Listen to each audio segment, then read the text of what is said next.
Well, hello, General Hospital Daily Recap fans. Today's daily recap is for Tuesday, April the 30th, 2024. Tuesday, April the 30th. Well, yeah, it was okay. I mean, let's see, what am I going to talk about first? Let me bring my little picture up. We have Jason tracks down Dex at the bar. I think it's that same bar that Christina and they had a fight in, and Dex was at first scared, but he turned around with his beard. Jason standing there looking Jason stoic, right? And he goes, Dex Heller, Jason Morgan. And he goes, I know who you are. He goes, I want to talk to you. And Dex was nervous. And he goes, I forget what he said, but Jason says, I want to talk to you about Sonny Corinthos. And so Dex goes with Jason, goes over to the table and he's like, did Sonny send you? And Jason's like, I'm not working with Sonny. He says, no, I'm here because of someone else. And he goes, I'm here because of Jocelyn. And Dex just looks. And then she goes, Jocelyn's very worried that with you becoming a cop, Sonny is going to try to take you out. And I assured her I would prevent that. And he goes, well, how would you be able to do that? And Jason says, well, I have my ways, in so many words. And so he says, well, Commissioner Devane thinks that by me becoming a cop, Sonny he knows better than to take out a cop, or he wouldn't take action against me. And so Jason says, Sonny knows not to shoot a cop or have a cop killed. He says, however, Sonny is not thinking like Sonny himself, these days. And so he goes now, and Jason started asking him, okay, how has Sonny been acting? Kind of like when does he feel that things could have turned? And then, but not as much as Christina. But Jason was trying to get a feel. And then he says, I want to talk to you about Pikeman. And Dex looks at him and he goes, I understand you got evidence against Pikeman. He goes, yes, I did. He said, do you still have it? He said, no, I don't. Where is it? I gave it to Michael Corinthos. And so he goes, okay. And what did the evidence show? And Dex told him that he was accepting this explosive shipment, highly explosive shipment from Pikeman. And he said Sonny wasn't happy. So Sonny was trying to get out of the deal with Pikeman. And so he was trying to ask him, did you know who is Pikeman? He goes, I never saw him, only Hume. They only saw him. And then he goes, although, no. So then Jason came back and said, are you sure you don't still have it? You didn't keep another copy of that evidence? And Dex says, no, I did not. It wasn't mine to keep. He goes, plus, I felt me not having a copy is in my best interest, which it really would have been, right? And so Jason says, can you tell me anything else about Pikeman? Anyone else in connection to it? He goes, there was this one time on the day of the Metro Court shooting. I saw Hume meeting with Valentine Cassadine, and they were going into some building or warehouse or whatever. Dex was out running, and he saw it. He says, so I saw him meet with him. And Jason says, okay, that's interesting. Because remember, he and Anna talked the day before, and she was saying she felt Valentine was involved, right? Not just the go between a couple of times. So Jason is texting somebody while Dex is talking, and Dex is just looking. But this was towards the end of their conversation. Meanwhile, Anna is at the Metro Court. She walks in, and Valentine was already there. And so she comes up to the bar next to him, and he goes, let me buy you a drink. And she looked at him and she says, sure. So he buys her a glass she takes his glass and sips it. She goes, this is pretty good. So she tells the bartender, I have one of these. right? It was kind of like that familiarity, you were my boyfriend. We used to sip out each other's cup. It's okay. So he he is just, I like Valentine. I hate that he's a bad guy because he can be so suave and charismatic, right? He and Anna had excellent chemistry. They really did. And ultimately, he told her that he took Charlotte back to Switzerland at the boarding school. And she goes, really? Whose idea was that? He goes, no, he goes, and she went along with it. That's what Anna says. And she went along with it. And he goes, it was actually her idea. She felt, I mean, there was just too many bad memories here in Port Charles. And Anna said, yeah, I know I had a part in that, you know. And I can't, I never stopped thinking about that, right? And so he goes, so I took her. They've got her equestrian competitions. Other than the fact that it was her uncle Victor that took her there, her grandfather Victor that took her there, she actually liked the school. So good. Now we finally got to hear, where's Charlotte, right? Finally. So anyway, not Valentine, Anna gets a text message and it's from Jason. And she goes, oh, duty calls. And he's talking about, oh, commissioner seems to suit you well. She goes, it really does. Absolutely. And so he goes, as she's standing up, Valentine kind of gets close to her and touches her hand, her arm.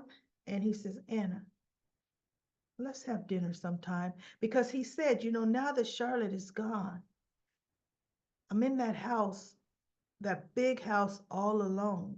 He says, I actually bought that house for you and I. Do you think we could pick up? Like, my goodness, man, what? Do you think we could pick up where we left off? And Anna just looked at him, and that's where she got the text. Now, mind you, she didn't say, "Oh, absolutely not," because let's face it. Remember, Anna is suspicious of Valentine, so to some degree, she's going to just bring a trap for him because she knows Valentine is still attracted to her.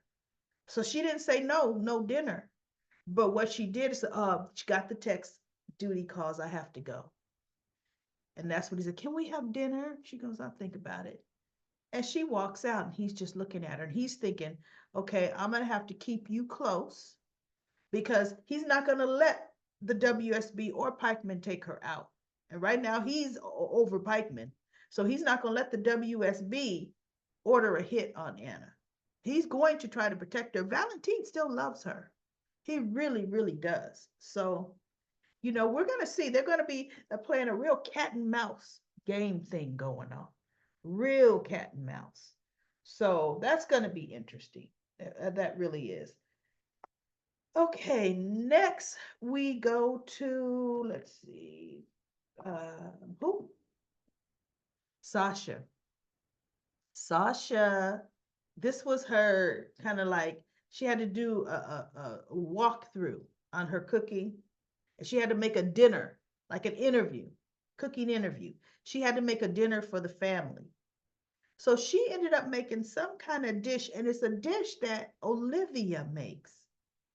But when she sat the casserole down, Leo is leaning in and he's looking at it like, well, what's that?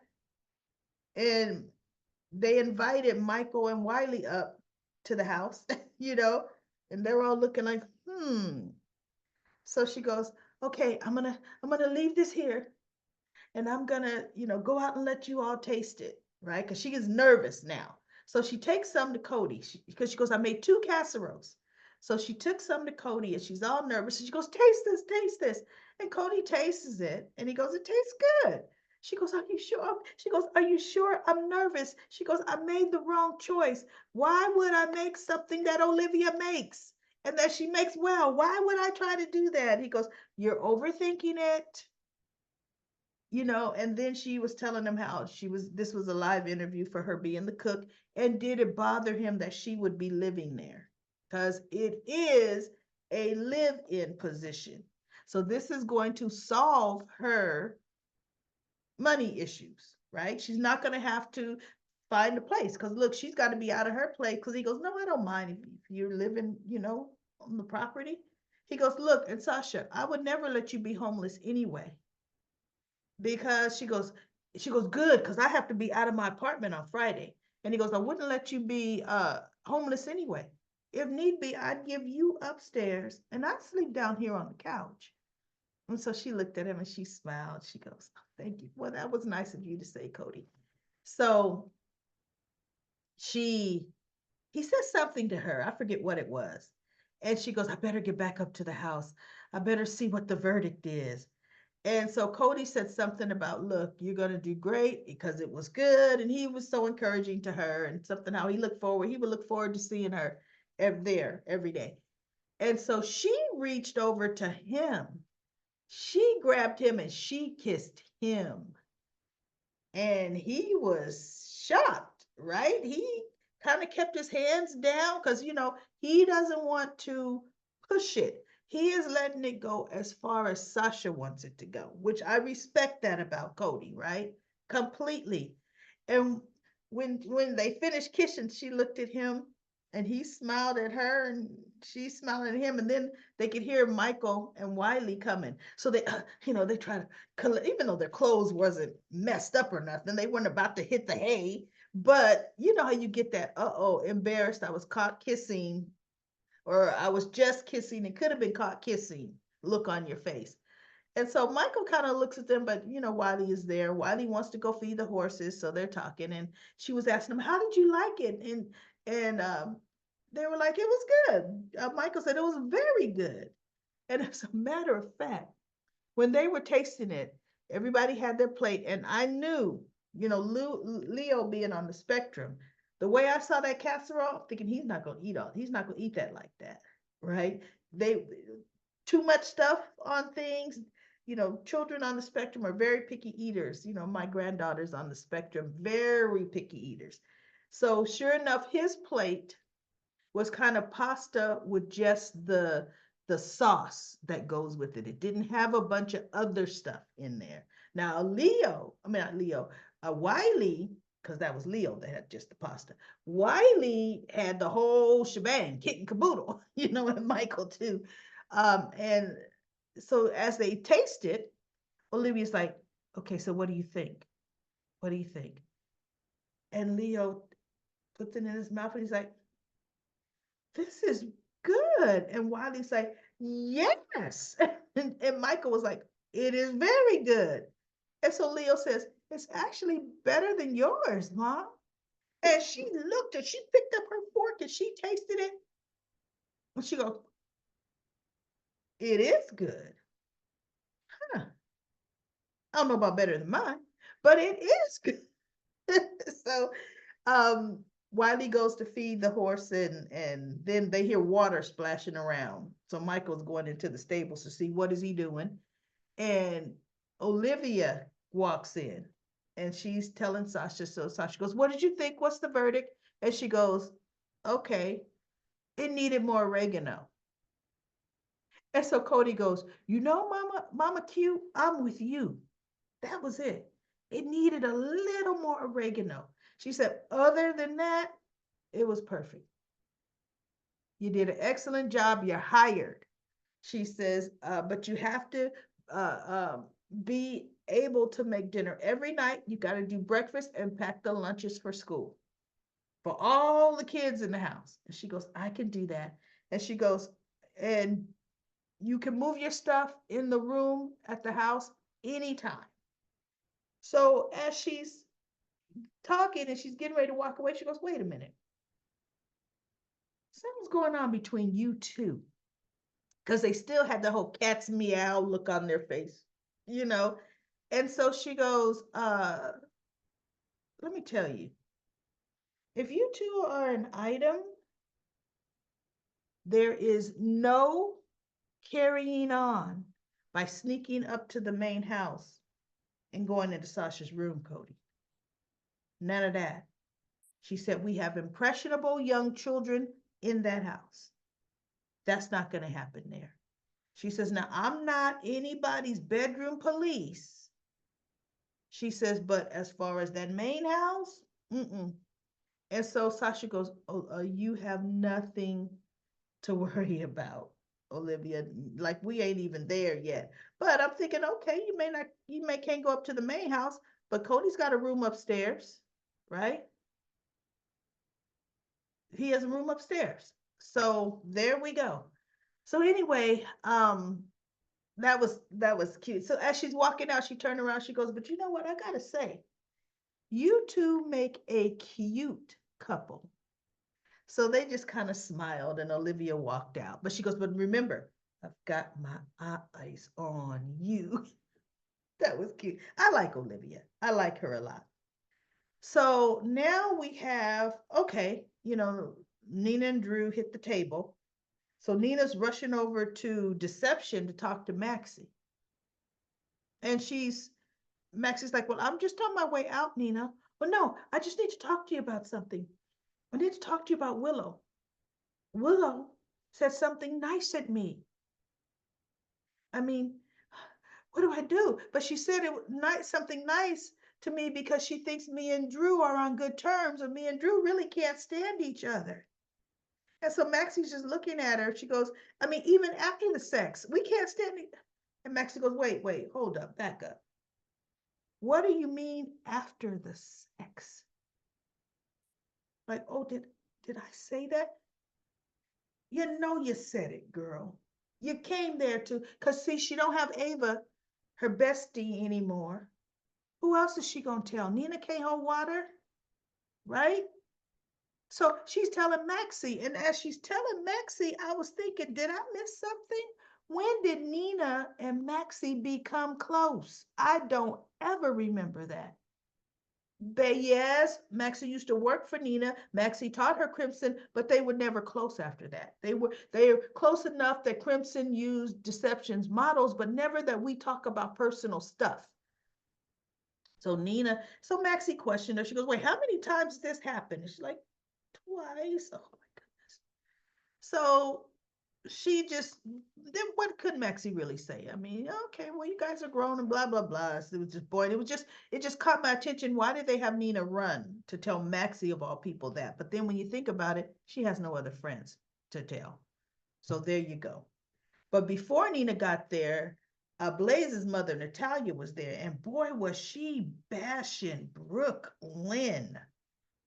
Oh, that she's not going to be focused enough. She's not the kind of manager my daughter needs. After that link, I dropped the ball and I'm never going to do that again. I don't, Brooklyn's not focused. And Maxie took up for Brooklyn. She goes, yes, she is focused.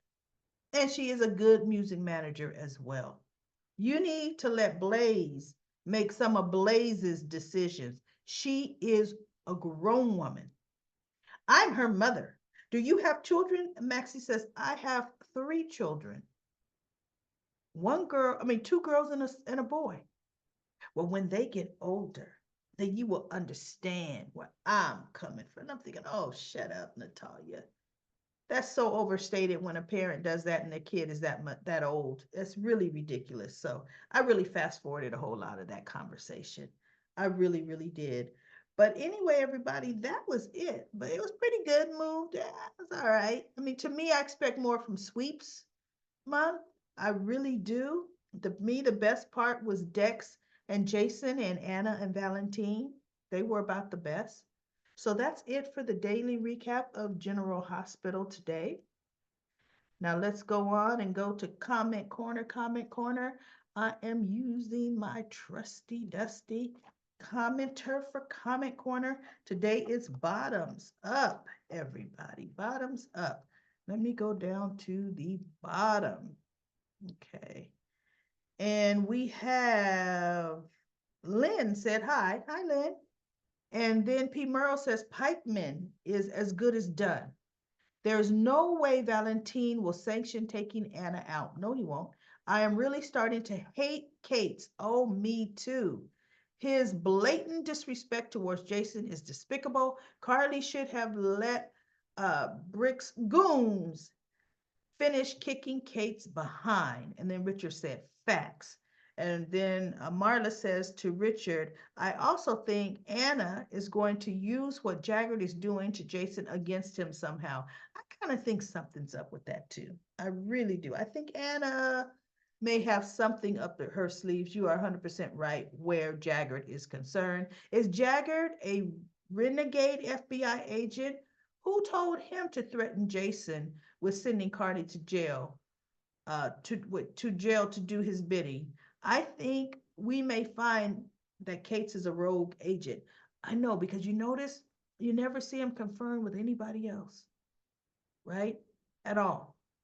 And he's so bad at what he does, the way he just talks to people, people he shouldn't even be talking to, inappropriate. You're gonna ask a hostess at the Metro Court, have you seen Jason Morgan? How do you know the chick even knows who he just got back to town?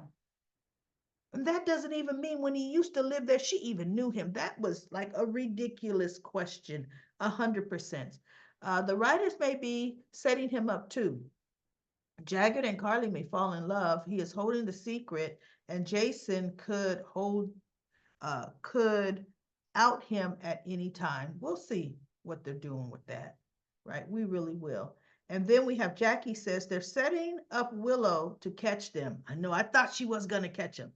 She just didn't think, because they were acting too weird. And look, that room should have needed a little airing out, right? And little does Brennan know, Valentine is not going to let them hurt Anna. No, he will not. Jackie says, don't forget Christina talking to Dex. No, I didn't forget. Did I? Hopefully I didn't. No, because I talked about that and I said Jocelyn came up. So I did talk about that. Denzel says, well, I'm not surprised that the new writers are going to write Ava's character back to the way she was before. Really think? Yeah. Getting with Sunny. Excuse me, y'all. It's gonna last, isn't gonna last once Sunny. Let me get a little cough drop here. I feel a little coughing coming on. Once Sunny finds out about Ava keeping that big secret about his meds being off, the FCC itself, yeah, it's gonna be a wrap for Ava. Oh yeah, and the SCC, yeah. Well, Nina tells him, because Nina's gonna tell Sunny. Oh, Christina's gonna tell Sunny about that. That's who's gonna tell him. Then Sunny's gonna pack Ava's bag and kick her out. Lord, what Sunny's mindset would be, and what he would do to Ava. This ain't the first time either. Then when Sunny's off his meds and acting crazy, so Ava, the secret is gonna come out sooner than later. And then Sweetie Nicholas was definitely he was jealous that Ava likes Sunny, and you could tell he still loves her. Them Cassadine men, they never can shake off love, right? Denzel, you wrote a phenomenal book, a recap, right? Everybody go back and read Denzel's great recap, right? You did a very good job. And then Linda says, I think Mitch, the old Spencer, is about 18 or 19 years old now. So he could get the Spencer character back. No, he couldn't. Trina is at least 21 now. He's too young for Trina. They could not give him that role back. I hope he does, because he's a spicy fireball. I love his acting. I loved his acting as a child. I don't know what he's done lately. Even when he did come back as a teenager, he was okay. I don't know what he's done lately. We have to look him up to see, has he had any other acting projects. I think Maurice does want to leave, so that might be it. I think Maurice wants to change things up. And the character Sunny and Jason being close was just one of the things. I know this is the first time they're at odds. The writers They make things very interesting between Sonny and Jason.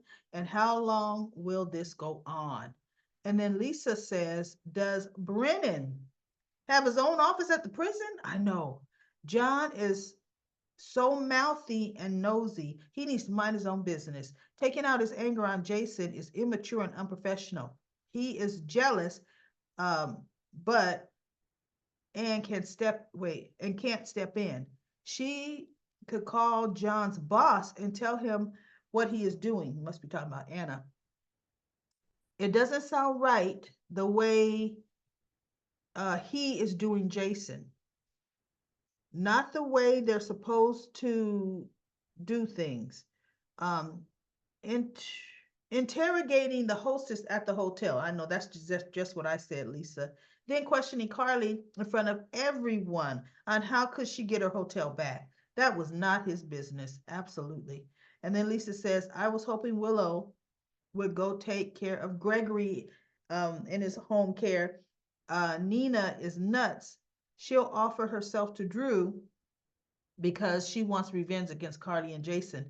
Willow taking care of Gregory, to me, that's not high profile enough because Gregory's not bedridden. Yeah, no, I'm happy they're not doing it that way. There needs to be some little nondescript caregiver that we see just trailing him that we don't even know her name do that job. And then we have Lisa says, Nicholas is right. Sonny will blame her. She is being stupid. That is why Sonny is keeping her around, is only because of that his meds are off. Christina doesn't want to accept Sonny is ordering hits on people. P. Merle says, I can't, I can tell Jocelyn a few things about her father, Jax, and her uncle Jerry. I know. That would make her hair curl too. Richard says, Amen. And then Chrissy says to P. Merrill, Jax hasn't done anything that bad. Worst things he's done is buy Nell's kidney so Jocelyn could live. Um, and what he did during Jocelyn's custody case, she knows about those things. Yeah, Jax was just more of a ruthless businessman. The one that did the atrocities was his brother Jerry Jacks. It was his brother Jerry Jacks. So um, that is it. That's it. And then I think there was a comment earlier from you, Denzel, saying, "Oh yeah, and now you understand how the YouTube algorithms works with commenting and people uh, tag or not tagging, but adding to your comment. It's not that they're going to your page, they're still on my page. So I'm happy that you wrote that acknowledgement. You know what? You're cool in my book, Denzel. You're real cool in my book. All right, everybody. That is it for the comments and comment corner today. I will be back tomorrow with another daily recap of General Hospital.